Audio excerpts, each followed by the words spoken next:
তনুর সেরা গল্পের সংগ্রহতে আপনাদের স্বাগত। আমার আজকের নিবেদন লেখক ষষ্ঠীপদ চট্টোপাধ্যায়ের বেলগাছের মহাপ্রভু। অনেকদিন আগেকার কথা বলছি। হাওড়া জেলার শিবানীপুরে বৈকুণ্ঠ বাড়ুজ্যে নামে এক সদাশয় ব্যক্তি থাকতেন। তিনি ছিলেন অগাধ সম্পত্তির মালিক। যে বাড়িতে তিনি থাকতেন সেই বাড়িটাকে লোকে রাজবাড়ি বলতো। বলবে নাই বা কেন? অত বড় বাড়ি তখন ওই অঞ্চলে আর একটিও ছিল না। সেই বাড়ির চৌহদ্দির মধ্যে পুকুর বাগান সব কিছুই ছিল। বৈকুণ্ঠবাবুকে গ্রামের লোকেরা সমীহ করত, খুব ভক্তি শ্রদ্ধাও করত। তিনি ছিলেন অত্যন্ত সাত্ত্বিক লোক। সামান্য অংশের জমিদারি দেখাশোনা করতেন, আর বাকি সময়টা আফিং খেয়ে বসে বসে ঝিমুতেন। বৈকুণ্ঠবাবুর রাজবাড়ির বাগানে একটা বেল গাছ ছিল। সেই বেল গাছে এক মহাপ্রভু থাকতেন। মহাপ্রভু বলতে কাকে বলছি তা নিশ্চয়ই বুঝতে পারছো। ব্রহ্মদত্তী। ঠিক দুপুরবেলায় অথবা ভর সন্ধ্যায় কিংবা ফিনফিনে জ্যোৎস্নার রাতে ভাগ্যবান লোকেরা কখনো কখনো তার দেখা পেত। যারা তাকে দেখত তারা বলতো তার নাকি টকটকে ফর্সা গায়ের রং, পরনে ধুতি, গলায় পৈতে, অনিন্দ সুন্দর চেহারা। যাই হোক, বেলগাছের এই মহাপ্রভুর সুনাম ছিল খুব। তিনি কখনো কারোর অনিষ্ট করতেন না, কাউকে ভয় দেখাতেন না। শুধু কেউ কোনো অনাচার করলে তিনি বিনয়ের সঙ্গে বৈকুণ্ঠবাবুর কাছে নালিশ জানাতেন। বৈকুণ্ঠবাবুর 3 ছেলে, হেমন্ত, জয়ন্ত, শ্রীমন্ত। তার ছোট ছেলে শ্রীমন্ত অকালে মারা গেলে তিনি খুবই আঘাত পেয়েছিলেন। তার উপরে একদিন যখন তার স্ত্রীও দেহরক্ষা করলেন, তখন দারুণ ভেঙে পড়লেন তিনি। বছরখানেক বাদে শোকটা একটু সামলে নেওয়ার পর তিনি হেমন্ত ও জয়ন্তর বিয়ে দিয়ে নিশ্চিন্ত হলেন। হেমন্ত ও জয়ন্তর মধ্যে জয়ন্ত ছিল যেমন সৎ, সজ্জন ও বিনয়ী, হেমন্ত ছিল তেমনই উগ্র, বদমেজাজি ও উচ্ছৃঙ্খল। কাজেই হেমন্তকে নিয়ে বৈকুণ্ঠবাবুর দুশ্চিন্তার অন্ত ছিল না। এই হেমন্ত কিন্তু বেলগাছের ওই মহাপ্রভুকে সমীহ করতো না একটুও। তাকে স্বীকারই করতো না সে। বলতো ওসব ব্রহ্মদত্তটি আবার কি, সব বাজে, যত সব উদ্ভট কল্পনা, ওসব আবার আছে নাকি। হেমন্তর মনোভাব মহাপ্রভু বুঝতে পারতেন, কিন্তু তার বিশ্বাস উৎপাদনের জন্যে তাকে কখনো তিনি দেখাও দিতেন না বা কিছু বলতেনও না। তার অনেক অন্যায় তিনি ক্ষমা করে দিতেন। খুব অসহ্য হলে মাঝে মাঝে অভিযোগ করতেন। একদিন সন্ধ্যাবেলা বৈকুণ্ঠবাবু ঝিম মেরে বসে আছেন। এমন সময় খড়মের শব্দ, খটখট খট। বৈকুণ্ঠবাবু বুঝতে পারলেন মহাপ্রভু আসছেন। কি আদেশ করেন তাই শোনার জন্য তিনি ব্যাকুল হয়ে উঠলেন। একটু পরেই মহাপ্রভুর কণ্ঠস্বর কানে এলো তার। বৈকুণ্ঠ। বৈকুণ্ঠবাবু করজোড়ে বললেন, আদেশ করুন প্রভু। তোর বড় বেটাকে একটু সাবধান করে দিস, একেবারে উচ্ছন্নে যাচ্ছে ওটা। আপনি ওকে ক্ষমা করুন প্রভু, আমি শাসন করছি ওকে, বলেই হেমন্তকে ডেকে পাঠালেন তিনি। হেমন্ত কাচুমাচু হয়ে এসে দাঁড়াতেই বৈকুণ্ঠবাবু বললেন, হতভাগা, কি করেছিস তুই? হেমন্ত অবাক হওয়ার ভান করে বলল, কি আবার করব? নিশ্চয়ই কোনো কুকীর্তি করেছিস, না হলে মহাপ্রভু হঠাৎ এসে তোকে সাবধান করে দেওয়ার কথা বলবেন কেন? কিছু না করলে উনি কখনো শুধু শুধু অভিযোগ করেন? হেমন্ত রেগে বলল, কি করেছি না করেছি সে তোমার প্রভুই জানে, আমার তো কিছু মনে পড়ছে না। তাছাড়া ওসব প্রভু টভু আমি বিশ্বাস করি না। যেই না বলা, বৈকুণ্ঠবাবু অমনি ঠাস করে একটা চড় কষিয়ে দিলেন হেমন্তর গালে। বললেন, তার মানে তুই আমাকে অবিশ্বাস করিস? হেমন্ত গালে হাত বুলোতে বুলোতে বলল, আমি কি তাই বললুম? বৈকুণ্ঠবাবু বললেন, দূর হয়ে যা তুই আমার চোখের সামনে থেকে, যা। হেমন্ত চলে গেল। বৈকুণ্ঠবাবু ডাকলেন, ফাগু। বাড়ির পুরাতন ভৃত্য ফাগু এসে বলল, আমাকে ডাকলেন কর্তা? হ্যাঁ বাবা, একবার যা তো, একটু খোঁজ নিয়ে দেখ তো তোর বরদাদাবাবু কোথায় কি করেছে। নিশ্চয়ই কোনো অপকর্ম করেছে ও। ফাগু একটু ঘুরে এসে বলল, কেলেঙ্কারি হয়েছে কর্তাবাবু। বরদাদাবাবু আজ বন্ধু বান্ধবদের নিয়ে বাগানে মুরগি রেঁধে খেয়েছেন। সেই সব মুরগির পালক উড়ে মহাপ্রভুর বেলতলা একেবারে নোংরা করে দিয়েছে। শুনেই লাফিয়ে উঠলেন বৈকুণ্ঠবাবু। সে কি রে, যা যা, শিগগির যা, গিয়ে পরিষ্কার করে দিয়ে আয় বলে নিজেও চললেন ফাগুর সঙ্গে। বেলতলায় গিয়ে ছাটফাট দিয়ে সব পরিষ্কার পরিচ্ছন্ন করে ধুনো গঙ্গাজল ছিটিয়ে শুদ্ধ করলেন জায়গাটাকে। তারপর জোরহাত করে মহাপ্রভুর উদ্দেশ্যে প্রণাম করলেন। হাজার হলেও ওরা হলেন অলৌকিক শক্তির ধারক। একবার যদি অসন্তুষ্ট হন তাহলে কি রক্ষে থাকবে? একদিন দুপুরবেলা হেমন্তর বউ অর্থাৎ এই বাড়ির বড় বৌমা পুকুরে কাছে স্নান করতে। হঠাৎ চারদিক থেকে ফুলের গন্ধ ভেসে এলো। বুক ভরে শ্বাস নিয়ে বড় বৌমা জল সব কাপড়ে ঘাটের সিঁড়ি বেয়ে উপরে উঠছে।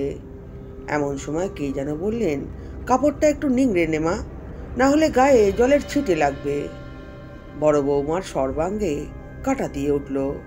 ভয়ে ভয়ে মুখ তুলে দেখল এক দিব্য পুরুষ খড়ম পায়ে ঘাটের সিঁড়ি বেয়ে প্রশান্ত বদনে নেমে আসছেন।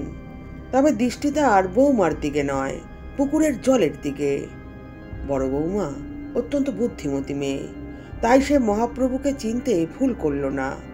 তাড়াতাড়ি কাপড় নিংড়ে ভয়ে কাঠ হয়ে দাঁড়িয়ে রইল। মহাপ্রভু থমকে দাঁড়ালেন, বললেন, ভয় পেলি মা? ভয় কি? তুই না মনে মনে আমাকে দেখতে চেয়েছিলি। সন্ধ্যাবেলা দেখলে যদি ভয় পাস, তাই দুপুরে দেখা দিলাম। যা, চলে যা। বড় বৌমা অবাক হয়ে চেয়ে রইল মহাপ্রভুর দিকে। মহাপ্রভুর জ্যোতির্ময় রূপ থেকে স্তব্ধ হয়ে গেল সে। এই নাকি ব্রহ্মদত্ত?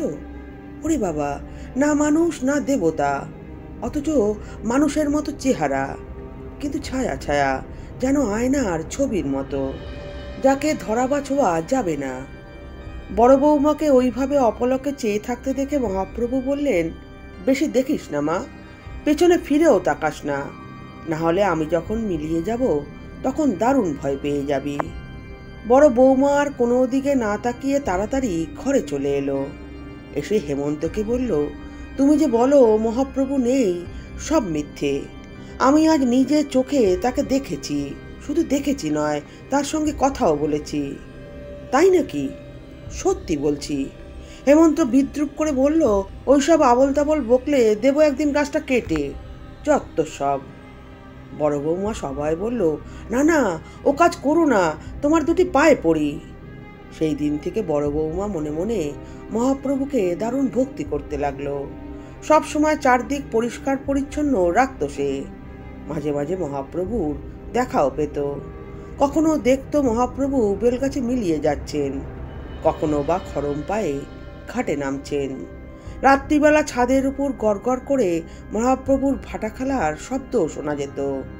মনে হতো কে যেন ছাদের উপর একটা লোহার বলকে বারবার গড়িয়ে দিচ্ছে। আর একদিনের কথা, বৈকুণ্ঠবাবু সন্ধ্যের সময় আফিংয়ের নেশায় আচ্ছন্ন হয়ে আছেন। এমন সময় মহাপ্রভু এলেন। বৈকুণ্ঠ, বলুন প্রভু, তোদের মেজ বৌমাটার কি কোনো কাণ্ডজ্ঞান নেই?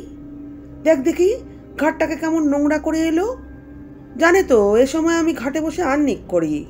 যা, কাউকে বল একটু পরিষ্কার করে দিতে।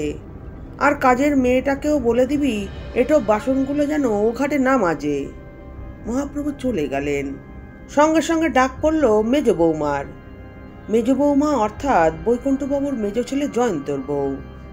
ডাকা মাত্রই মেজ বৌমা এলো।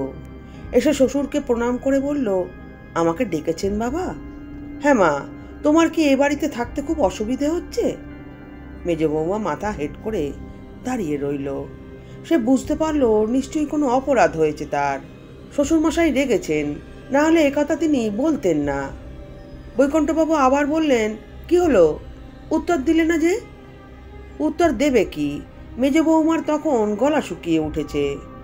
বৈকুণ্ঠবাবু এমনিতে ভালো মানুষ হলেও রাখলে তিনি কারও নন। মেজ বৌমা বলল, আমি কি কোনো অন্যায় করেছি বাবা? বৈকুণ্ঠবাবু কঠিন গলায় বললেন, তুমি ঘাটে গিয়েছিলে? মেজ বৌমা চমকে উঠে জিভ কেটে বলল, হ্যাঁ বাবা, আমি বারবার বলেছি ঘাট সবসময় পরিষ্কার রাখবে। বড় বৌমাকে দেখেও কি শিখতে পারো না? যাও, এক্ষুনি গিয়ে ঘাট পরিষ্কার করে দিয়ে এসো। মেজ বৌমা কাঁপা কাঁপা গলায় বলল, আমার ভয় করছে বাবা, আপনি একটু ফাগুকে বলুন। ভয় কি? যাও, কিছু বলবেন না উনি। ততক্ষণে বড় বৌমাই চলে গেছে। গিয়ে নিজ হাতে ঘাট পরিষ্কার করে দিতেই খড়ম খটখটিয়ে নেমে এলেন মহাপ্রভু। কথাটা উঠল হেমন্তর কানে। বদমেজাজি হেমন্ত রেগে বলল, তোমরা কি ভেবেছো বলো তো? যত সব আজগুবি ব্যাপার নিয়ে মাতামাতি করছো বাড়ি শুদ্ধ লোক। আসলে বাবা নোংরা একদম দেখতে পারেন না, তাই নিজের আদেশটা মহাপ্রভুর নাম দিয়ে ওইভাবে চালান, আর তোমরাও তাই বিশ্বাস করছো। বড় বৌমা বলল, না, আমরা বাড়ি শুদ্ধ লোক মোটেই আজগুবি ব্যাপার নিয়ে মাতামাতি করছি না। তুমি বিশ্বাস না করো নাই করলে, আমরা করি। আমি নিজের চোখে তাকে দেখেছি, একবার নয় একাধিকবার দেখেছি।